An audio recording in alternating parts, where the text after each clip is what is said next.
누가복음 우리가 16장 8절에서 15절 말씀 나누고 있습니다.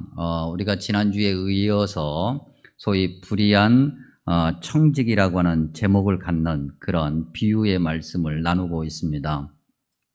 이게 15장부터 큰 단락 시작되는 15장부터의 그 시작점에서 16장이 이어진다 그랬습니다. 15장 1절, 2절, 특별히 2절에 보면은 주님의 말씀을 듣는 바리새인들이 주님의 말씀을 보고 들으면서 뭐라고 그랬습니까? 긍정했다? 아니면 부정했다? 부정했다. 수군거렸다고 하는 거니까요. 그리고 이제 오늘 우리가 읽은 말씀 본문에 가면 14절에 비웃었다. 그러니까 바리새인들은 처음부터 끝까지 주님의 말씀을 듣지 않으려고 했다. 주님께서 이제 바리새인들에게 15장에서 연거푸 3번의 비유를 하시면서 바리새인들이 듣지 않자 이제 고개를 이렇게 돌려서 제자들에게 말씀하시는 거죠. 그 내용이 16장 오늘 우리가 읽은 이 옳지 않은 청지기 비유의 내용이죠. 자, 내용 우리가 잘 알고 계시지만 다시 한번 확인해 보면 어떤 주인이 청지기에게 재산을 다 맡겼습니다. 그래서 이 청지기가 그 주인의 재산을 잘 관리했어야 하는데 성경에 가면 낭비했다 그랬습니다. 한마디로 얘기하면 횡령한 거죠. 자기의 이익을 너무나도 과하게 챙기는 그런 사람이었다.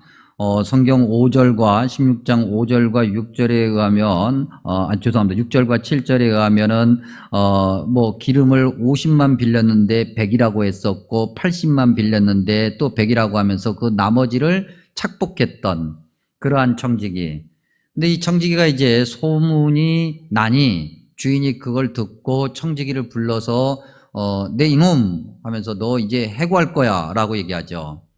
그때서야 정신을 차린 이 청지기가 이제 무엇을 해야 될까 고민하다가 자기 나름대로 기발한 생각을 하나 하고 이제 그동안에 썼던 장부들을 다시 원래대로 되돌려 놓기 시작하죠. 그러는 가운데 소위 빚을 낸 사람들, 즉 빚진 사람들의 형편도 알게 되고 그들의 마음도 알게 되고 그들을 이해하게 되고 그러면서 그 청지기가 불의한 재물, 즉 옳지 않은 이익으로 얻었던 것으로 그 누군가에게 기쁨을 주면서 자기의 자리가 무엇인지를 확인하는 그러한 과정이 비유 안에 담겨져 있는 과정이었죠. 그것 때문에 주님께서 그 청지기를 칭찬하시는데 그 칭찬하시는 내용이 8절과 9절에 있죠. 8절은 옳지 않은 청지기가 일을 지혜 있게 하였다. 좀 늦은 감이 있지만 그래도 늦게라도 주님의 그 주인의 마음을 알았다. 그래서 칭찬하였고 9절에서는 그렇기 때문에 너희도 역시 불의의 재물로 친구를 사귀라. 이 8절 이하는 굉장히 좀 이렇게 한번 뒤집어서 말씀의 의미를 확인해야 되는 좀 복잡함이 있지만 오늘은 좀 단순하게 그 말씀의 의미를 곧바로 우리가 확인해 보면 먼저 9절에 불의의 재물로 친구를 사귀라. 지금까지 비유의 과정을 놓고 봤을 때 이것은 무슨 말일까? 불의의 재물이라고 하는 것은 결국 뭘 이야기하는 것이었습니까? 주인의 뜻과 상관없이 자기의 만족을 먼저 챙기는 것, 그것으로 인해서 얻어지는 것. 우리가 오늘 이 비유에서는 재물 또는 돈이라고 하는 단어로 표현되지만 사실은 그 외의 모든 것, 주님이 우리에게 공짜로 주셨는데 모든 것을 은혜로 주셨는데 그것이 은혜인 줄 모르고 마치 자기가 대단해서 뭔가를 이루어낸 것인 양 착각하여 얻어내는 모든 만족, 유익, 그것이 다 불의의 재물이다. 우리가 지난주 말씀 나누면서 이런 예를 들었었는데 여러분 우리가 길을 가면서 땅을 밟고 지나가는데 이 땅을 밟을 때마다 이 땅을 우리에게 밟고 다니라고 허락해 주신 하나님께 세금을 내요 안 내요? 안 낸다고 그랬잖아요. 아무리 미세먼지가 있고 어쩌고저쩌고 얘기를 해도 우리가 숨을 쉬면서 그렇게 산소를 들이마실 때 하나님께서 우리에게 숨 쉬며 살라고 주신 그 산소를 마시면서 그것을 우리에게 주신 하나님께 우리가 세금을 내요 안 내요? 안 낸다고 그랬잖아요.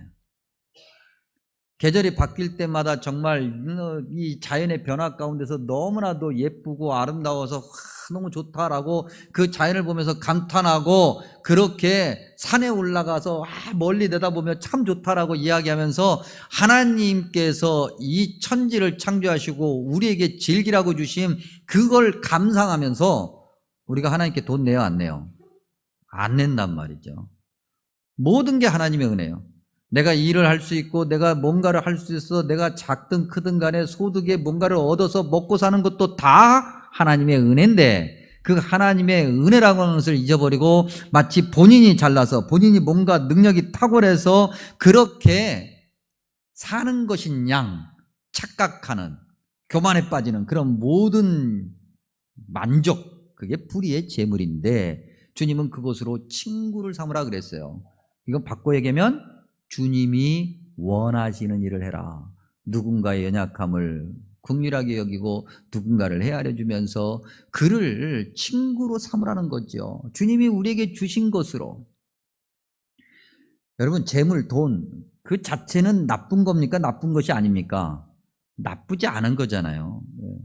여러분, 돈 나쁜 거예요? 돈은 나쁜 게 아니에요.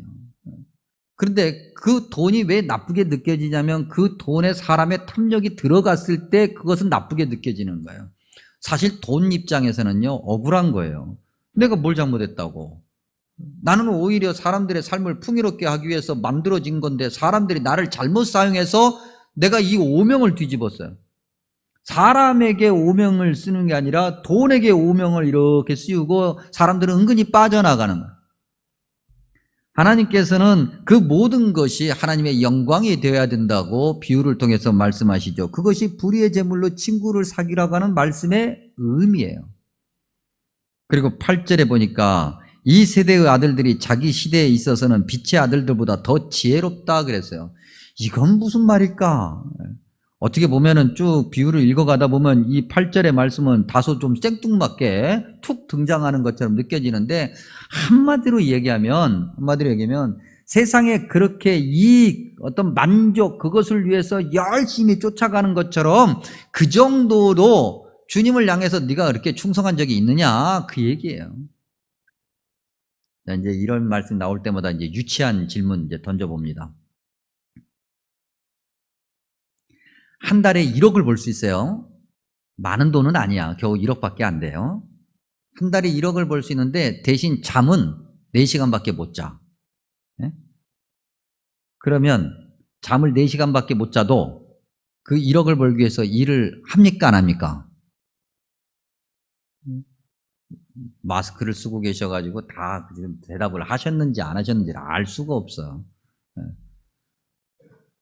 잠을 2시간밖에 못 자는데 한 달에 1억을 벌을 수 있어요. 그렇게 해서 1년을 일을 하래요. 그러면 1년 365일 2시간밖에 안 자고도 그 일을 하려고 해요? 안 하려고 해요?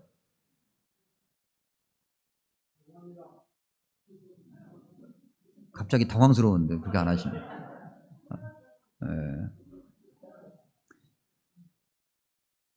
우리 뭐 모든 것을 다 이제 이루신 어르신들은 안 하실 수 있을지 모르겠지만 젊은 사람들은 해야죠. 해요. 예, 맞아요. 우리, 예, 새로 오신 우리 새가족께서 오늘 말씀을 해요. 목사님 저한테 물어보시면 나중에 개인적으로 말씀드릴게요.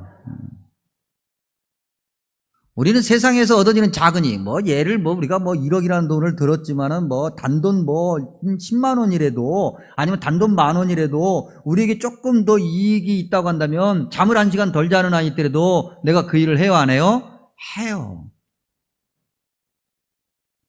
우리는 세상에 작은 이익을 얻는 그런 순간을 딱 맞닥뜨리면 잠을 못 자더라도 내 모든 것들을 포기하더라도 뒤로 다 미루더라도 그것을 얻으려고 애를 써요.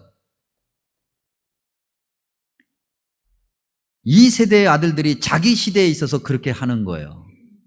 그렇게 하면서 조금이라도 더 벌려고 지혜롭게 행동을 해요. 그런데 하나님의 은혜를 고백하는 하나님의 백성들이 하나님을 위해서 그렇게 열심을 내는가?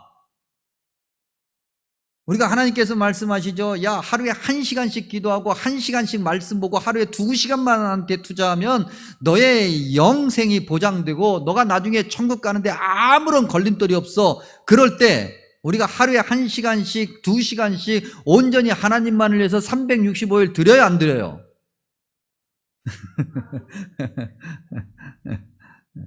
왔다 갔다 하지. 왔다 갔다 해. 했다가 안 했다가, 했다가 안 했다가. 그 또 했다가 안 했다가 하면 다행이야. 아예 안 해. 에이, 에이. 그 시간에 나가서 돈을 벌면은 하루에 일당, 한 시간 시간당 얼마라도 받지. 우리의 삶이 그렇다고. 우리가 하나님을 향해서 주님이 주시는 그 은혜를 향해서 거룩한 욕심을 내지를 않는다는 거죠. 그저 그냥 불의한 재물에 머물러 있어요. 불의한 재물로 친구를 사귀는 데까지 나아가야 되는데, 우리가 그냥 불의한 재물 그 이익에만 빠져서 거기에만 머물러 있다. 여러분 9절 후반부에 뭐라고 기록되어 있습니까? 그리하면 그 재물이 없어질 때 그들이 너희를 영주할 처소로 영접하리라 그랬어요. 임박한 종말의 신앙 말이죠. 오늘 내가 죽어서 주님 앞에 섰을 때 그래도 주님 앞에 뭔가 할 말이라도 있어야 돼. 변명이라도 있어야 되는, 그럴듯한 변명이라도. 목사님, 저는 여러분들도 대부분 마찬가지겠습니다만 토요일 저녁에 또는 뭐 금요일 저녁에 이렇게 어디 이렇게 번화가를 나갈 일이 없어요. 그 대부분 그냥 내일 주일을 준비하고 뭐 설교 준비하고 뭐 그러다가 이제 집에 들어가서 잠을 자기 때문에 그럴 일이 없는데, 간혹 가다가 이제 나갈 일이 생길 때가 있죠. 어제 같은 경우도 그런 경우였는데, 가면은 소위 번화가, 좋게 얘기해서 번화가, 좀 심하게 얘기하면 유흥가 그런 데를 가면 제 눈에는, 목사님 제 눈에는 별천지야. 신천지. 그 신천지 말고 이 신천지. 하여튼 새로운 세계.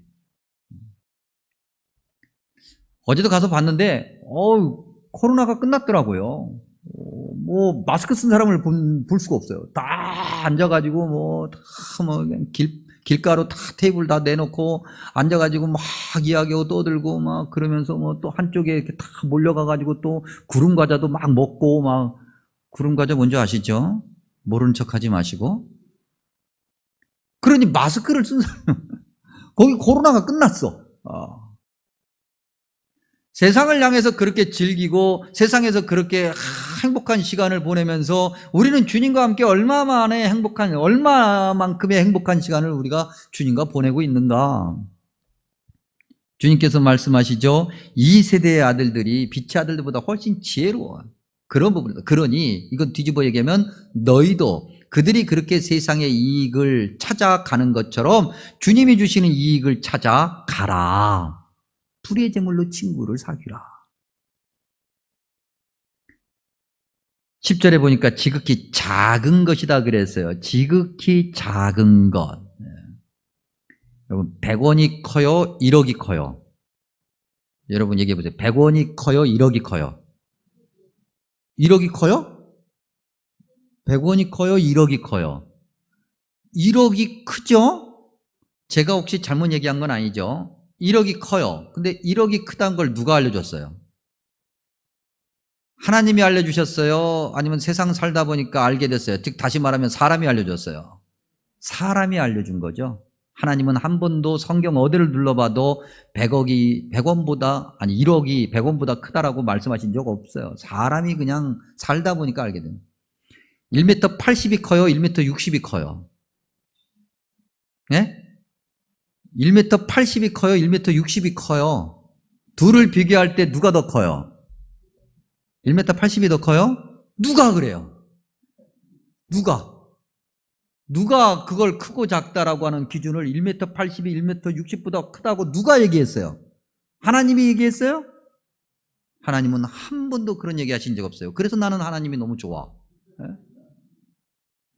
사람이 만들어, 사람의 기준에서 크고 작고, 사람의 기준에 의해서 많고 적고, 사람의 기준에 의해서 잘났고 못났고, 하나님은 한 번도 그렇게 말씀하신 적이 없어요. 지극히 작은 것, 즉 사람의 기준에 의해서 이건 너무 작기 때문에 나는 100원밖에 없기 때문에 아무것도 못해. 왜 100원 가지고 하나님이 원하시는 일을 왜 못해요? 100원을 가지고 있기 때문에 못해? 그래서 하나님께서 그래 그러면 너가 원하는 대로 1억을 줄게. 그러면 1억을 받으면 하나님이 원하시는 일을 할까? 100원 가지고 못했는데 1억 가지고? 절대로. 이미 마음이 다른 데가 있는데, 이미 나의 만족과 나의 이익에 집중해 있는데 주님이 원하시는 일을 할 수 있을까? 안 되는 거예요. 11절과 12절 볼까요? 너희가 만일 불의한 재물에도 충성하지 아니하면, 충성이라는 단어가 있어요. 누가 참된 것으로 너희에게 맡기겠느냐? 너희가 만일 남의 것에 충성하지 아니하면 누가 너희의 것을 너희에게 주겠느냐? 여러분, 특별히 12절에 남의 것이라는 그 표현에 집중해 보죠. 남의 것. 저와 여러분의 것이 있을까? 우리 것이 있을까? 아까도 우리가 말씀을 통해서 이미 확인한 것처럼 하나님의 은혜가 아니면 우리 것은 아무것도 없는 거예요. 우리가 지금 가지고 있고 누리고 있고 내 이름으로 등기되어 있는 그 모든 것들은 하나님의 은혜 때문에 있는 거예요. 엄밀히 따지면 내 것이 아니라 누구 거예요? 하나님의 것이에요. 다 하나님의 것이에요. 근데 우리는 다 내 것이래.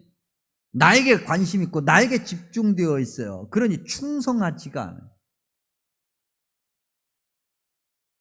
현충이래. 현충일. 오늘이 현충이래요. 그 현은 드러낼 현, 높이 올린다. 이렇게 어떻게 보면 예찬한다. 그런 의미죠. 충은 충성하는 거예요. 나라와 민족에 충성한 이들을 높이는 게 현충이래요. 하나님의 나라에 충성한 사람들, 하나님의 나라에 충성한 이들을 높이는 것은 무슨 요일일까? 한번 좀 생각해 봐야 되겠어요. 예를 들면 순교자의 날, 순교일 그런 것도 교회가 한번 생각해 봐야 되겠죠.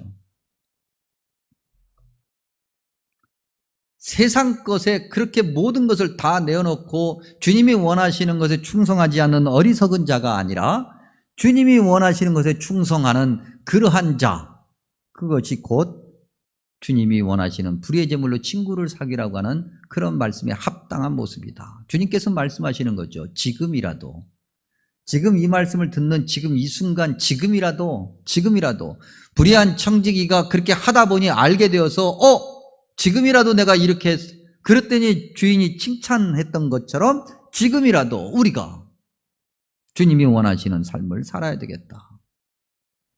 13절 끝부분, 너희는 하나님과 재물을 겸하여 섬길 수 없다. 당연하죠. 둘 중에 하나이어야 되니까. 주님이 원하시는 것이냐, 주님이 원하시지 않는 것이냐, 바꿔 얘기하면 주님이 원하시는 것이냐, 주님의 만족을 위한 것이냐, 아니면 나의 만족을 위한 것이냐, 주님 앞에서 정직한 것이냐, 아니면은 그 정직을 내려놓고 나의 이익을 위해서 정말 눈 한번 질끈 감는 거냐. 여러분, 우리는 꼭 이야기합니다. 간혹가다 교우들 가운데 그런 얘기해요. 모든 목사님들이 주로 듣는 얘기인데, 목사님, 우리는 세상에서 얼마나 먹고 사는데 치열하게 사는 줄 아십니까? 너무나도 치열하게 산다는 거예요. 먹고 사는 게 얼마나 힘든지 아십니까? 근데 왜 목사님은 강단에서도 맨날 혼내는 설교만 하고 맨날 놓으라고 얘기하고 맨날 내놓으라고만 얘기하십니까? 예. 목사가 그걸 몰라서 그럴까? 목사는 안 먹고 살아요, 여러분. 목사도 먹고 살아요. 먹고 사는 게 얼마나 치열한가 잘 알아요. 그런데도 우리가 그 먹고 사는 것 때문에 주님이 원하시지 않는 것, 그것에 관심을 두면은 정말 우리는 어리석은 자가 되는 거죠. 여러분, 주님께 관심을 두고 주님께 집중하고 주님이 원하시는 이익을 먼저 추구한다, 그런다고 해서 우리가 세상을 재미없게 사는가? 그건 아니에요, 여러분. 얼마든지 우리 세상을 즐겁게 살 수 있어요. 세상을 즐기며 살 수 있어요. 2019년도 이 생명의 삶 큐티집 10월호에 원용일이라는 분이 쓰신 크리스천 책임을 생각한다는 그 책의 한 내용을 소개해 놓은 부분이 있습니다. 그 책 내용에 가면 캐나다의 어떤 신문, 토론토 스타라고 하는 어떤 신문이 있대요. 아마 잡지 같은데, 어쨌든 우리가 그냥 일반적으로 신문이라고 얘기할 때 그 신문의 기자가 조금 어떻게 보면은 좀 몰카 같은 그런 어떤 탐문 기획 기사를 이제 쓴 적이 있어요.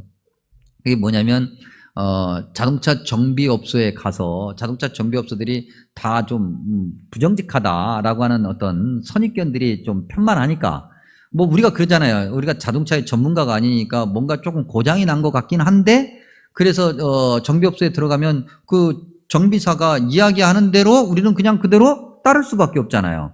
그래서 이것도 고장이고 이것도 고장이고 이것도 고쳐야 되고 이것도 고쳐야 됩니다. 그러면 그냥 그런가 보다 하고 고치잖아요. 근데 왠지 모르게 좀 찜찜하다는 거죠. 그래서 그 회사들이 좀 오래전 얘기 같긴 한데 그 신문사가 이제 그걸 이제 몰카 형식으로 기획 수사를 하는 거예요. 그래서 그 기획 취재를 하는 거죠.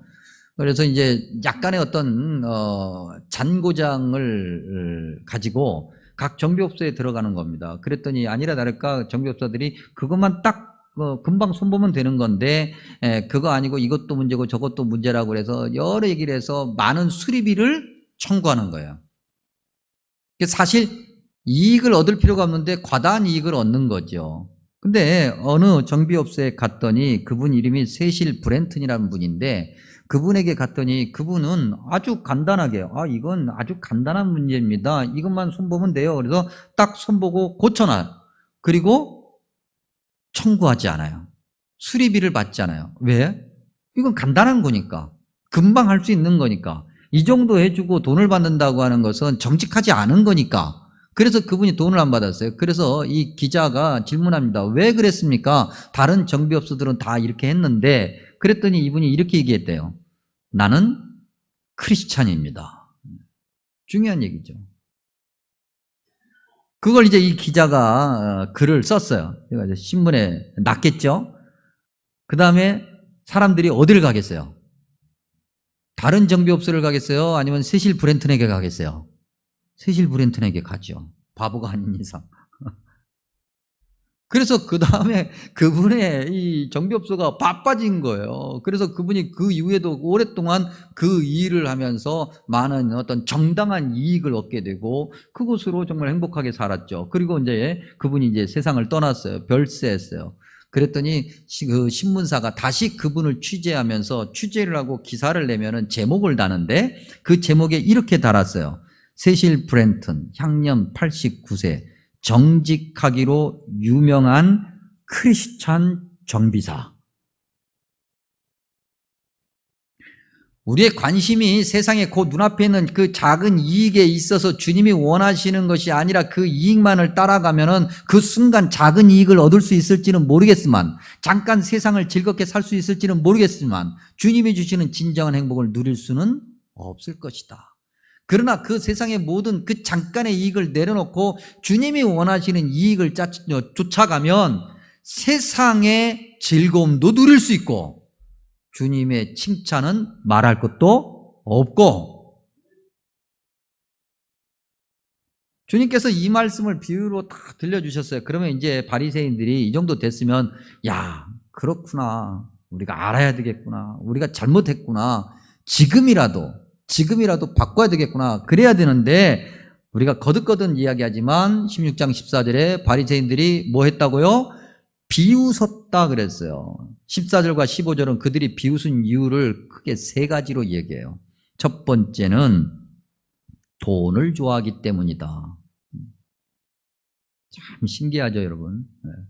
이 정도 들었으면 좋아요. 뭐 예수님이 싫어 그냥 이유 없이 싫어 그러니까 예수님 말은 다 싫어. 뭐 그럴 수 있어요. 그래도 예수님께서 이렇게 연거푸 말씀하시면 예수님은 싫어도 예수님이 하신 말씀은 옳으니까 그 말씀에 귀를 기울여 볼만 하잖아요. 그렇죠, 여러분? 여러분, 제가 한번 우연히 어떤 예능 프로그램을 보다 보니까 우리 TV에도 자주 나오는 여자 의사분 중에 에스더라고 하는 이름을 가지고 계신 분이 있어요. 근데 이분이 성이 여시더라고요. 그래서 여에스더예요. 이분이 말씀이 굉장히 빠르시더군요. 굉장히 빨리 뭐라고 막 얘기하시면서 축 지나가는데 말이 너무 빨라가지고 우리말인데도 제가 잘 못 알아듣고 있었는데 하나는 쑥 들어온 게 있었어요. 그게 뭐냐면 그분이 뭐라고 얘기하셨냐면 의사들이 말하는 건 들어. 근데 의사들이 하는 행동은 따라하지 마 그러더라고요. 본인이 의사인데. 그 말이 귀에 확 들어오는 거예요. 맞죠? 의사들이 병원에 가면 뭐라고 그래요? 술, 담배 하지 마십시오. 당신 그러면 죽습니다. 그렇게 얘기하고 본인은 술 마셔요? 안 마셔요? 가서 마셔. 담배도 펴요. 예. 그러니까 의사들의 그 행동은 따라하지 말고 의사들의 말은 따라하는 거예요. 맞죠? 예수님이 아무리 싫어도 예수님이 싫은 거지 예수님의 말씀은 틀린 게 아니니까 예수님의 말씀을 들어야 되는데 듣지 않아요. 왜? 돈이 좋거든요. 돈이 좋다는 건 뭘 얘기하는 거예요? 13절에 하나님과 재물을 겸하여 섬길 수 없다 그랬어요. 바리새인들이 오늘 우리의 표현대로 하면 교회 안에 있거든요. 그런데 몸은 안에 있으나, 예배당 안에 있으나 마음은 어디가 있다고요? 재물에 가 있는 거예요. 이익에 가 있는 거예요. 교회를 10년, 20년, 30년, 40년 다하고 그렇게 직분이 바뀌기도 하고 나름대로 교회 안에서 믿음 좋다는 얘기를 듣기도 하지만 정작 내 이익에 조금이라도 손해가 될 때는 계산하게 되고 하나님께 더 드릴 수 있음에도 불구하고 내 것 다 계산하고 난 다음에 드려야 되니까 못 드리게 되고 하나님께서 모든 것을 나누고 모든 것으로 사람들에게 기쁨을 주고 긍휼하게 여기라고 해도 그것이 안 되는 거예요. 이 정도 했으면 됐지 뭐. 15절에 바리새인들은 스스로 옳다라고 주장한다 그랬어요. 사람은 다 양심이란 게 있는 거예요. 하나님께서 주신 거예요. 그래서 내가 하나님 앞에서 지금 왠지 모르게 좀 부족하다는 걸 본인이 알아. 그런데 그것을 인정해버리면 자존심이 뭉개지는 거예요. 자기가 지금 살아온 삶의 모든 궤적을 수정해야 돼. 그렇기 때문에 싫어. 그래서 나는 항상 옳다고 이야기하죠. 나는 최선을 다하고 있어. 나는 문제가 없어. 나는 지금 틀리지 않아. 내가 그렇게 옳다라고 이야기를 하니 남은 그러면 맞겠어요? 틀리겠어요? 틀린 거예요. 내가 옳으면 남은 틀려야 되는 거기 때문에 나도 옳고 너도 옳을 수 있어. 그렇게 하지 않아요. 내가 옳고 너는 틀린 거야. 늘 자기 중심으로 자기의 이익과 자기의 만족만을 주장하는 그들의 모습. 그래서 결국 그들은 15절에 사람 중에 높임받는 것을 좋아한다 그랬어요. 자기의 이익을 중요하게 여기고 자신만 옳다고 주장하는 이들이 다른 사람들을 높이고 그 사람들의 말을 듣고 그 사람들 앞에서 자기를 낮추고 자기가 가지고 있는 것을 나누고 섬기고 그럴 수 있을까? 아니에요. 안 되는 거예요. 그러니 이러한 마음을 가지고 예배당 안에서 주님의 말씀을 들은들 자기의 변화가 없는데 자기의 소리만 계속 나오는데 모든 사람이 행복할 수 있을까? 아니죠. 시끄러워져요. 그래서 그 사람이 있는 곳에는 항상 시끄러워. 항상 복잡해. 그리고 심지어는 자기 자신도 행복하지 못해요. 지금이라도 말씀을 듣고 있는 저와 여러분이 지금이라도 주님이 원하시는 그 불의의 재물로 친구를 사귈 수 있어야 되겠고 한 걸음 더 나아가서는 불의의 재물 자체에 아예 관심을 두지 않고 온전히 주님이 원하시는 그 의로움에 관심을 두며 살아야 하지 않을까. 말씀을 마치다 보니까 이제 15절 후반부에 이렇게 기록되어 있는 말씀이 다시 한번 눈에 들어옵니다. 사람 중에 높임을 받는 그것은 하나님 앞에서 미움을 받는 것이다. 그리고 이 말씀과 함께 다음 주에 우리 나눌 본문에 있는 말씀 16장 25절 후반부에 있는 말씀도 읽어드리면서 오늘 말씀 마치면 너는 살았을 때에 좋은 것을 받았고 나사로는 고난을 받았으니 이것을 기억하라. 이제 그는 여기서 위로를 받고 너는 괴로움을 받느니라. 아멘. 기도하겠습니다.